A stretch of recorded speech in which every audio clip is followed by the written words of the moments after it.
പിന്നെ ഏത് രേഖയാണ് നമ്മുടെ പൗരത്വത്തിന് നമുക്കൊരു തെളിവായിട്ടുള്ളത് എന്നുള്ളത്. സത്യം പറഞ്ഞു കഴിഞ്ഞാൽ ആ ചോദ്യം എന്താണ് ഈ ബ്രഹ്മം എന്നൊക്കെ ചോദിക്കുന്ന പോലുള്ളൊരു ചോദ്യമാണ്. അത് ഇതാണ്, അല്ല അത് ഇതല്ല, ഇത് അതല്ല എന്നൊക്കെ എന്നല്ലാതെ ശരിക്കും എന്താണ് എന്ന് ചോദിച്ചു കഴിഞ്ഞാൽ അത് പറയാൻ കഴിയില്ല. അതാണിപ്പോൾ നമ്മുടെ പൗരത്വത്തിൻ്റെ അവസ്ഥ. അത് പിന്നെ തൊട്ട് കാണിക്കാൻ കഴിയില്ല, പറഞ്ഞു തരാൻ കഴിയില്ല, അതിൻ്റെ രേഖ പ്രൊഡ്യൂസ് ചെയ്യാൻ കഴിയില്ല, ഒന്നുമല്ല. ദൈവം പോലെയാണ്, ബ്രഹ്മം പോലെയാണ് എന്നുള്ളതാണ്. അത് സത്യമായിട്ട് ഇന്ത്യയിൽ നമ്മളിന്ന് അഭിമുഖീകരിക്കുന്ന ഒരു അവസ്ഥയാണ് ഈ പറയുന്നത്. അപ്പോൾ ശരിക്കും ഈ പാസ്പോർട്ട് നിയമത്തിന് 1955 പാസ്പോർട്ട് നിയമം പിന്നീട് 2003 ഭേദഗതി ചെയ്തിട്ടുണ്ട്, 2011 വന്നിട്ടുണ്ട്, പിന്നീട് ഇപ്പോൾ റീസെൻ്റ്ലി നമുക്കറിയാവുന്ന പോലെ വിവാദമായ ഭേദഗതികളും വന്നിട്ടുണ്ട്. അപ്പോൾ ശരിക്കും ആ നിയമപ്രകാരം നമ്മളിവിടെ ജനിച്ച ഒരാളാണെങ്കിൽ നമുക്ക് പിന്നെ പൗരത്വമുണ്ട്. പക്ഷേ അതിന് പോലും കണ്ടീഷൻസും ഉണ്ട്. ഓക്കെ, അതവിടെ നിൽക്കട്ടെ. ഒന്ന് ജനിച്ച ആളുകൾ, പിന്നെ ഒന്നെന്ന് പറയുന്നത് നമുക്ക് പിന്തുടർച്ചാവകാശത്തിലൂടെ നമ്മളിവിടെ നമ്മൾ ജീവിക്കുന്ന ഒരാളാണ് എങ്കിൽ, അതുപോലെ തന്നെ രജിസ്ട്രേഷനിലൂടെ ആവാം, നാച്ചുറലൈസേഷനിലൂടെ, അത് ഫോറിൻ സിറ്റിസൺസ് ഇവിടെ വന്നു കഴിഞ്ഞതിന് ശേഷം അവർക്ക് ചെയ്യാവുന്ന കാര്യമാണ്. അപ്പോൾ ഇത്രയൊക്കെ ഒരു 4 തരത്തിലുള്ള സിറ്റിസൺഷിപ്പ് നമുക്ക് അക്വയർ ചെയ്യാനുള്ള സാഹചര്യമാണ് ഇന്ത്യയിൽ ജനറലി ഈ ആക്ട് പ്രകാരം ഉള്ളത്. അതിൽ തന്നെ ഞാനിപ്പോൾ ഈ പറഞ്ഞ പ്രകാരം ഇന്ത്യയിൽ ജനിച്ച ഒരാളെ സംബന്ധിച്ചിടത്തോളം ഇപ്പോൾ 4 തട്ടിലാക്കി മാറ്റിക്കഴിഞ്ഞിരിക്കുകയാണ് അവരെ. 1987 മുമ്പ് ജനിച്ച ഒരാൾക്ക് അച്ഛനും അമ്മയും അവർ ഇന്ത്യൻ സിറ്റിസൺസ് ആണോ അല്ലയോ എന്നുള്ളതിനൊരു തെളിവും വേണ്ട, അവർ ഇന്ത്യൻ സിറ്റിസൺ ആയിരിക്കും, ഇയാൾ ഇന്ത്യൻ സിറ്റിസൺ തന്നെയാണ് എന്നുള്ളതാണ്. അതിന് വേറെ രേഖകൾ ആവശ്യമില്ല. പക്ഷേ 87 തൊട്ട് 2004 വരെ ഉള്ള ഒരാളെ സംബന്ധിച്ചിടത്തോളം ഏതെങ്കിലും ഒരാൾ, പാരൻസിൽ ഏതെങ്കിലും ഒരാൾ നിശ്ചയമായും ഇന്ത്യൻ സിറ്റിസൺ ആയിരിക്കണം എന്ന് പറഞ്ഞു കഴിഞ്ഞാൽ അതിന് തെളിവ് വേണ്ടി വരും. അതാണ്, സർട്ടിഫിക്കറ്റ് വേണം. അപ്പോൾ അതെന്താണ് എന്നുള്ള ചോദ്യം വരും. മൂന്നാമത് 2004 ശേഷം ജനിച്ച എന്ന് വെച്ചാൽ ഇപ്പോൾ ഒരു 22 വയസ്സൊക്കെ ആയി നിൽക്കുന്ന ഒരാളെ സംബന്ധിച്ചിടത്തോളം, 22 വയസ്സോ അതിൽ താഴെയോ ഒക്കെ വരുന്ന അടുത്ത തലമുറയിൽപ്പെട്ട ആളുകളെ സംബന്ധിച്ചിടത്തോളം ഒരാളെങ്കിലും ഇന്ത്യൻ സിറ്റിസൺ ആയിരിക്കുകയും മറ്റേയാൾ ഒരു എന്താ പറയുക ഇല്ലീഗൽ ഇമിഗ്രൻ്റ് ആവാതിരിക്കുകയും ചെയ്യണം എന്നുള്ളതാണ്. ഇല്ലീഗൽ ഇമിഗ്രൻ്റ് ആവാതിരിക്കുകയും ചെയ്യണം എന്നുള്ളതാണ്. നോക്കൂ, ആ വ്യവസ്ഥകളുടെ ഒരു ഇത് ശരിക്കും പറഞ്ഞാൽ നമ്മളാരും അങ്ങനെ വിശദമായി അതിനെക്കുറിച്ച് പഠിക്കാഞ്ഞിട്ടോ അന്വേഷിക്കാഞ്ഞിട്ടോ ആണ് ഈ അവസ്ഥ വരുന്നതെന്ന് ആലോചിക്കണം. ഈ 22 വയസ്സിന് താഴെയുള്ള 22 അതിന് താഴെയുള്ള നമ്മുടെ കുട്ടികൾക്ക് അവരുടെ പൗരത്വത്തെക്കുറിച്ചുള്ള അവർ ഇവിടെ ജനിക്കുന്നു, ഇവിടെ ജീവിക്കുന്നു എന്നുള്ളതല്ല, അവർ സ്വാഭാവികമായിട്ട് വിചാരിക്കുന്നു ഞാൻ ഇന്ത്യൻ പൗരനാണ് എന്നുള്ളതാണല്ലോ. നമ്മൾ ചെറുപ്പം മുതലേ നമ്മൾ അങ്ങനെ. പക്ഷേ ഇങ്ങനെ ചില കണ്ടീഷൻസ് ഉണ്ട് എന്നുള്ളത് അറിഞ്ഞു കഴിഞ്ഞാലുള്ള ഒരു അവസ്ഥ ആലോചിച്ച് നോക്കൂ. അപ്പോൾ അവർ തെളിയിക്കണമെങ്കിൽ ഒരു ഘട്ടത്തിൽ തെളിയിക്കുക എന്ന് പറയുന്നത് എപ്പോഴാണെന്ന് നമുക്ക് പറയാൻ പറ്റില്ലല്ലോ. ഏത് ഘട്ടത്തിലാണ് ഇത് തെളിയിക്കേണ്ടി വരിക എന്ന് നമുക്കറിയില്ല. അതുവരെ നമ്മൾ ജീവിച്ചു പോകുന്നു. പിന്നെ പുറത്തേക്ക് പോകാനാണെങ്കിലാണ് പാസ്പോർട്ട് നമ്മൾ നോക്കുന്നത്, പാസ്പോർട്ട് നമുക്ക് ഇഷ്യൂ ചെയ്യുന്നു. അപ്പോൾ ഇതാണ് ഈ പൗരത്വത്തിൻ്റെ നിലവിലുള്ള അവസ്ഥ. അതായത് നിലവിലുള്ള അവസ്ഥയിൽ തന്നെ ഇത്തരത്തിലുള്ള പലതരത്തിലുള്ള കോംപ്ലിക്കേഷൻസ് ഉണ്ട് പൗരത്വത്തെ സംബന്ധിച്ചിടത്തോളം. ഏറ്റവും ഒടുവിൽ നമ്മൾ ഈ പറഞ്ഞ ഈ സിറ്റിസൺസ് അമൻഷിപ്പ് CAA വന്നതിന് ശേഷമുള്ള പാകിസ്ഥാനിൽ നിന്നോ അഫ്ഗാനിസ്ഥാനിൽ നിന്നോ ഒക്കെ വരുന്ന ആളുകൾക്ക് മുസ്ലിം ഒഴികെയുള്ള എല്ലാവർക്കും കൊടുക്കുന്ന മറ്റൊരു ഭേദഗതിയും കൂടി വന്നു കഴിഞ്ഞിരിക്കുന്നു, 2014 വരെ വന്ന ആളുകൾക്ക്. അപ്പോൾ ഇത്തരം കോംപ്ലിക്കേഷൻസ് നിൽക്കുന്നതിനിടയിലാണ് ഇപ്പോൾ ഈ പുതുതായി നമ്മൾ മനസ്സിലാക്കേണ്ടത് ഈ SIR വന്നതിന് ശേഷം, SIR നടപ്പാക്കിയതിന് ശേഷം രൂപപ്പെട്ടിട്ടുള്ള പുതിയൊരു സാഹചര്യം.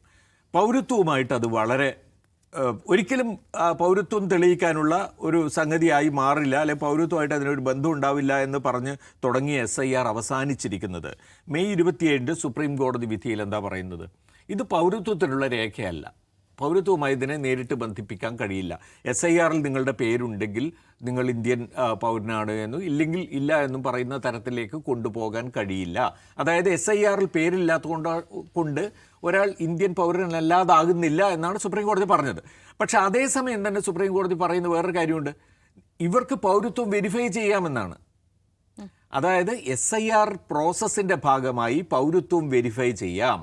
അതായത് ഇലക്ഷൻ കമ്മീഷന് വെരിഫൈ ചെയ്യാം, അതിന് അവർക്ക് ചില ഡോക്യുമെൻറ്റ്സ് ഉപയോഗിക്കാം എന്നാണ് പറയുന്നത്.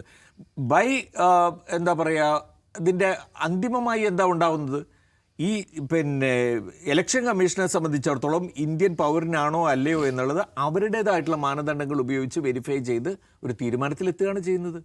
അതാണ് ഈ വോട്ടേഴ്സ് ലിസ്റ്റിൽ നമ്മൾ ഉൾപ്പെടുന്നതിന് ഒരു മാനദണ്ഡമായി മാറുന്നത്. അപ്പോൾ ആലോചിച്ച് നോക്കുക, അപ്പോൾ അയാൾക്ക് ഏതിനെയാണ് അയാൾ ഈ ഹോം മിനിസ്ട്രി നമുക്ക് നമ്മുടെ ഇന്ത്യൻ സിറ്റിസൺഷിപ്പ് തീരുമാനിക്കുന്നതിനെയാണോ നമ്മൾ കാണേണ്ടത്? അതാണോ ശരി, അല്ല ഇതാണോ ശരി? അപ്പോൾ കോടതി പറഞ്ഞിരിക്കുന്നത് ഇൻ എ ലാർജർ കോണ്ടെക്സ്റ്റ് മറ്റതാണ്, ഏത് ഹോം മിനിസ്ട്രിയുടെ ഇതാണ്, പിന്നെ ഈ ആവശ്യത്തിന് വേണ്ടി ഇതാണ്.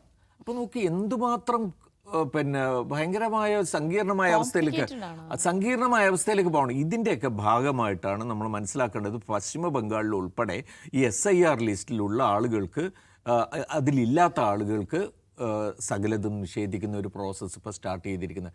റേഷൻ നിഷേധിക്കുന്നു, അവർക്കുള്ള സർക്കാരിൻ്റെ ക്ഷേമ പദ്ധതികളിൽ നിന്ന് അവരെ വെട്ടിമാറ്റുന്നു. എത്ര റേഷൻ വെട്ടിമാറ്റിയിരിക്കുന്ന ആളുകളുടെ എണ്ണം കഴിഞ്ഞ ദിവസം അതിൻ്റെ റിപ്പോർട്ടുകൾ ലാക്സ് ഓഫ് പീപ്പിൾ, ഇതാവശ്യമുള്ള ലക്ഷക്കണക്കിന് മനുഷ്യർ ഈ അരി വാങ്ങി, ഈ സൗജന്യ അരി വാങ്ങി ജീവിക്കുന്ന എത്രയോ മനുഷ്യർക്ക് അത് നിഷേധിച്ചിരിക്കുകയാണ്. അപ്പോൾ അത്രയധികം അതിനിടയിൽ പറയുകയാണെന്ന് വെച്ചാൽ, ഇപ്പോൾ എൻ്റെ സുഹൃത്തു കൂടിയാണ് R. രാജഗോപാൽ, നമ്മുടെ ടെലിഗ്രാഫിൻ്റെ മുൻ എഡിറ്റർ. അദ്ദേഹത്തിൻ്റെ ഒരു പേഴ്സണൽ കാര്യമാണ്, എന്നാലും ഞാനത് ഒരു സന്ദർഭവശാൽ പറയാം. അദ്ദേഹം വോട്ട് ചെയ്തിരുന്നത് കൽക്കത്തയിലാണ്. അദ്ദേഹം ദീർഘകാലം അവിടെയായിരുന്നു, വോട്ടേഴ്സ് ലിസ്റ്റിൽ അവിടെയായിരുന്നു. അത് പുതുക്കാൻ അദ്ദേഹത്തിന് പോയി, അദ്ദേഹത്തിന് അത് പുതുക്കി കിട്ടിയില്ല. അദ്ദേഹം SIR ലിസ്റ്റിൽ നിന്ന് അദ്ദേഹത്തെ ഒഴിവാക്കി. അദ്ദേഹത്തിൻ്റെ ഏതൊക്കെയോ തരത്തിലുള്ള സർട്ടിഫിക്കറ്റും കോംപ്ലിക്കേഷനും ഒക്കെ പറഞ്ഞ് ഒഴിവാക്കി. അദ്ദേഹം ഇപ്പോൾ പാസ്പോർട്ടിന് അപ്ലൈ ചെയ്തിട്ട് ആ പാസ്പോർട്ട് റിന്യൂവലിന് അപേക്ഷിച്ച് അത് അനുവദിക്കാതെ നിൽക്കുകയാണ്. സോ ഞാൻ പറയുന്നത്, ഇത് ഏതൊക്കെ വിധത്തിൽ നമ്മളെ കുരുക്കാൻ ഇംഗ്ലീഷ് പത്രത്തിന്റെ പത്രാധിപരായിരുന്ന ആളാണ്. ഇന്ത്യയിലെ ഒരു ഏറ്റവും നുഴഞ്ഞുകയറ്റക്കാരാകാൻ സാധ്യതയില്ലാത്ത ഒരാളാണ്. ബംഗ്ലാദേശിൽ നുഴഞ്ഞുകയറ്റക്കാരനാകാൻ സാധ്യതയില്ലാത്ത ഒരു സാധ്യതയും ഇതുവരെയില്ല. ഇനി അങ്ങനെ കണ്ടെത്തുമോ എന്നുള്ളതാണ് അതിൻ്റെ പ്രശ്നമേ. അപ്പോൾ അതൊക്കെയാണ്. അപ്പോൾ നമ്മൾ ആലോചിച്ചു, നമ്മൾ 10ാം ക്ലാസ് വരെ അല്ലെങ്കിൽ കോളേജിൽ നിന്ന് ഇറങ്ങുന്നത് വരെ നമുക്കൊരു ID കാർഡ് എന്ന് പറയുന്ന ഒരു സംഗതിയൊന്നുമില്ല. കോളേജിൽ ഒരു ID കാർഡൊക്കെ നമുക്ക് തരും. പിന്നെ ബസ്സിൽ യാത്ര ചെയ്യുമ്പോൾ ഒരു STക്ക് വേണ്ടി കാണിക്കുന്ന ഒരു പാസ്, ഇതൊക്കെ അല്ലാതെ ഇന്നിപ്പോൾ ആലോചിച്ച് നോക്കും, പിള്ളേരൊക്കെ എന്തുമാത്രം. എൻ്റെ മകന് ഒരു ആവശ്യത്തിന് വേണ്ടി ഡോക്യുമെൻറ്റ്സ് കളക്ട് ചെയ്യണമെന്ന് പറഞ്ഞാൽ എന്തൊക്കെ ഡോക്യുമെൻറ്റ്സ്, എന്തൊക്കെ സർട്ടിഫിക്കറ്റ്സ്, എന്തൊക്കെ പ്രൂഫുകൾ.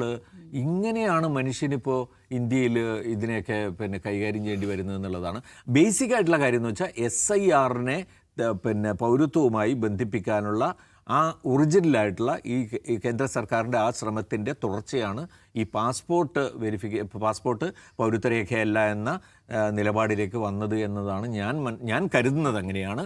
അപ്പോൾ അതിൻ്റെ ഭാഗമായിട്ടാണ് ഈ ഇല്ലീഗൽ ഇമിഗ്രൻസിനെ കളയുക എന്നുള്ള ഉദ്ദേശത്തിലുള്ള ആ പ്രോസസ്സ് ആർക്കൊക്കെ ബാധകമാക്കാൻ കഴിയുമെന്നതിൻ്റെ ഒരു വലിയ ഗൂഢാലോചനയുടെ ഭാഗമാണിത് എന്ന് പറയേണ്ടി വരും.